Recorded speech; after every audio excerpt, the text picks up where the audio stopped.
Здравствуйте, уважаемые друзья! С вами я, Юрий Тютченко, кандидат ветеринарных наук, и в этом видеоподкасте рассмотрим, какие болезни наиболее часто встречаются у йоркширских терьеров. Что можно предпринять, чтобы эти болезни проявлялись как можно реже и как максимально уменьшить негативное воздействие этих болезней. Ведь, как правило, большинство из них возникает не сразу, а развивается постепенно.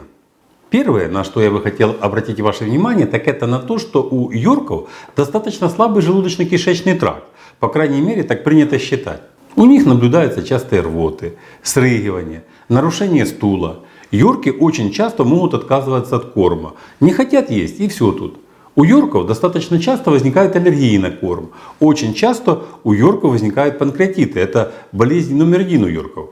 Во многих случаях всего этого можно избежать.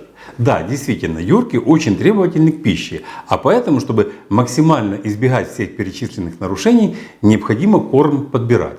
Под понятием подобрать корм я имею в виду как натуральный корм, так и промышленный. Надо подбирать тот корм, от которого у вашего питомца не будет никаких проблем. Это реально? Да, практика показывает, что это реально. Не надо пытаться постоянно что-то подсовывать из новой пищи, даже в качестве лакомств. Типа, а дай-ка я попробую своему Юрику дать вот это. Это же так вкусно. В этом случае хозяин допускает две ошибки. Первое. Не надо без необходимости добавлять в рацион какие-то новые ингредиенты.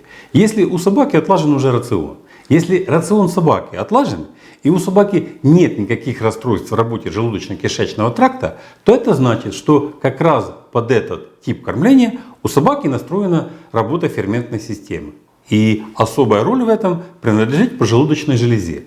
Под любую смену корма ферментная система должна перестраиваться. И сбой в работе этой системы зависит только от количества нового пищевого компонента. По сбоям я подразумеваю возникновение панкреатита и других расстройств желудочно-кишечного тракта. А вторая ошибка многих владельцев йорков состоит в том, что они неадекватно оценивают, что такое много для йорка. На первый раз количество нового компонента должно составлять не более 1/14, 1/12 от обычного рациона, не больше. А теперь подсчитайте, сколько это будет в граммах. Для Юрика это будет плюс-минус около 5 грамм. Больше собаке нельзя давать новой пищи. Если вам уж так хочется ввести в рацион какой-то новый пищевой компонент, то тогда наберитесь терпения. О всевозможных сушеных лакомствах можете вообще забыть, даже если они вкусно пахнут. Чем больше будете давать собаке всевозможных сушеных лакомств, то ничем хорошим это для Юрка не закончится. Нет в их составе ничего полезного. Это только лишняя нагрузка на печень и на поджелудочную железу. Очень часто йорки попадают в ветклиники со всевозможными нарушениями работы желудочно-кишечного тракта после всевозможных праздников, или семейных застолий. И не только с нарушениями стула. Это могут быть и всевозможные пищевые отравления. И очень многим собакам ставится потом диагноз на острый панкреатит. Вы же понимаете, что во время праздников или прихода гостей столы ломятся от всевозможной еды. И тут есть два варианта. Или йорк сам что-то стянет со стола, или ему кто-то из гостей что-то даст. Причем это зачастую происходит незаметно даже для хозяев. Видя эту резвящуюся милашку, рука сама тянется за какой-то вкусняшкой. Открою вам секрет, что я, когда бываю в гостях и там есть йорк, то моя рука тоже тянется за лакомством. Очень сложно удержать себя, чтобы не угостить собаку, даже понимая все последствия. Люди же, далекие от ветеринарии, а тем более от йорков, не особо сдерживают себя в этом. Как правило, всегда чем-то угощают. Обычно люди считают, что тут такого, если дать собаке пару котлеток или чего-то еще другого. А что такое котлета? Это где-то 60, а то и 100 грамм жареного мяса со всевозможными специями. Я упомянул котлеты так, для примера. Гости угостить собаку могут чем угодно. И кусочком торта, и паштетом. Вот что люди для себя считают вкусным, вот тем и угощают собаку. А уже на следующее утро хозяин бежит со своим йорком в ветклинику с каким-то пищевым отравлением и острым панкреатитом. А что, разве могло быть иначе? Это закономерный результат.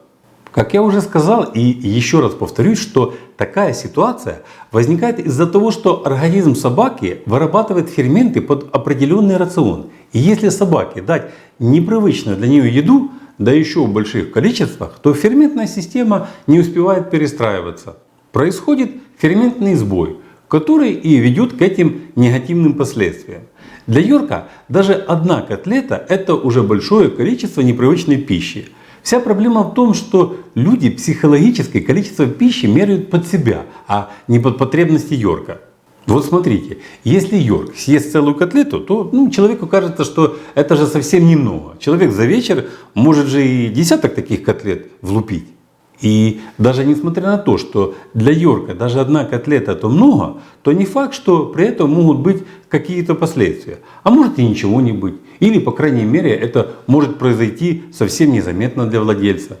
Может собака срыгнет лишний раз, или будет какое-то урчание в животе. Организм может более-менее успешно с этим справиться. А может и наоборот, одна котлета и панкреатит уже обеспечен. Видите, как много здесь зависит от слова «может». Тут как повезет. Все зависит от здоровья Йорка. Но в любом случае, даже если все прошло относительно незаметно для владельца, очень частые случаи не проходят бесследно. В конце концов, это приводит к тому, что потом хозяин говорит, что у моего Йорка слабая пищеварительная система. Ага, сам довел ее до такого состояния, а потом еще и жалуется. Следует помнить, что обычно одна порция натурального корма для Йорка рассчитывается исходя из его веса, примерно 60 грамм на 1 килограмм веса. И если взрослый Йорк весит 3 килограмма, то следовательно, что порция не должна превышать 180 граммов. Поэтому если собаке дали котлету весом 60 грамм, то, как видим, это уже очень много для Йорка. Для наглядности приведу пример с кормлением коров. Грубо говоря, коров зимой кормят сеном, а летом травой. Так вот, если корову после зимы выгнать сразу на зеленое пастбище, без всякой кормовой подготовки, даже на полчаса, то потом эту корову уже не спасет ни один ветеринарный врач. Хотя за эти полчаса корова съест всего лишь 7-10% суточного рациона. Вот так. А ведь корова не считается животным со слабым желудочно-кишечным трактом. Вот так и с йориками. Я бы не стал вот так категорично утверждать, что у йорков сам по себе проблемный желудочно-кишечный тракт. Да, йорк требовательный к пище. Да, имеет свои особенности пищеварения. Но основные проблемы создает человек. Причем настолько часто, что потом это переходит во всевозможные хронические формы. И у всех складывается стереотип, что у йорков слабый желудочно-кишечный тракт. Поэтому кормите своего йорка правильно, и его желудочно-кишечный тракт будет работать как часы. И вы никогда не будете знать, что такое расстройство стула, всевозможные стригвания и панкреатиты. Я понимаю, что йорка губят его глаза. Как посмотришь в них, так сразу и хочется чем-то угостить эту милашку. Но не надо этого делать, хотя и не просто удержаться. Кстати, открою вам один секрет. С проблемами желудочно-кишечного тракта йорков в ветклинике очень редко обращаются владельцы питомников.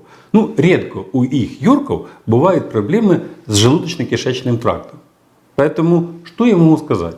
Нет у йорков особых проблем с желудочно-кишечным трактом, если кормить их правильно. Причем есть питомники, которые кормят как натуральным кормом, так и есть питомники, которые кормят промышленным кормом.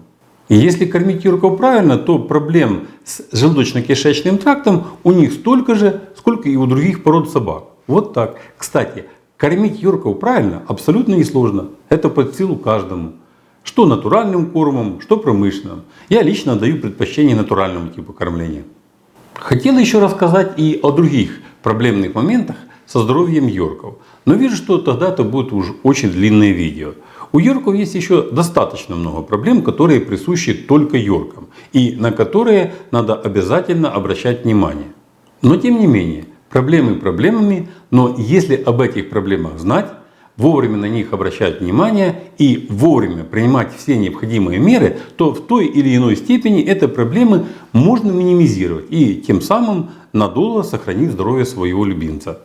Поэтому пока на этом все. Ждите наше новое видео о здоровье йориков-мажориков, подписывайтесь на наш канал и до новых встреч!